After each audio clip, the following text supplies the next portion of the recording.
కాబట్టి ఆ తృణమూల కాంగ్రెస్ నాయకుడు వస్తున్నాడు.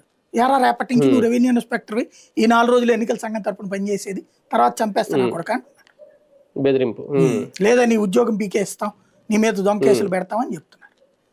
భయపడి ఆత్మహత్యలు చేసుకుంటే 30 మందికో 35 మందికో తలా 2 లక్షలు పరిహారం ఇచ్చింది మమతా బెనర్జీ. ఎవరు భయపెడుతున్నారు అక్కడ? బీజేపీ వాడికి భయపెట్టే సీన్ లేదు అక్కడ, ఎన్నికల సంఘానికి సీన్ లేదే. భయపెట్టేది లోకల్ గా ప్రతి పార్టీ. నువ్వు కరెక్ట్ గా రేపటి నుంచి సర్ ఇంప్లిమెంటేషన్ అని చెప్తే ముందు రోజున 50,000 మందిని మార్చేసింది ఉద్యోగులు. ఈవిడ మనుషులు పెట్టుకుంది అంటే ఈవిడ చెప్పినట్టు బాకాలు ఉదే వాళ్ళని పెట్టుకుంది అక్కడ. అది కథ నడుపుతుంది ఆవిడ.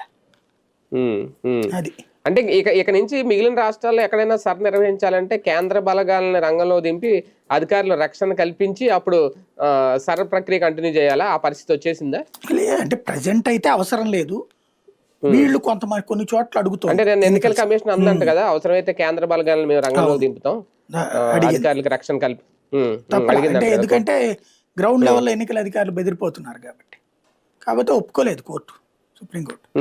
దానికి ఎందుకు కారణం అంటే వీళ్ళు చెప్పారు ఇది, అయితే కంప్లైంట్ చూపెట్టమంటే ఒకే ఒక్క కంప్లైంట్ చూపెట్టగలిగారు. కాబట్టి మీరు ఎట్లాగా మేము అంగీకరించలేమని చెప్పింది కేంద్ర బలగాన్ని.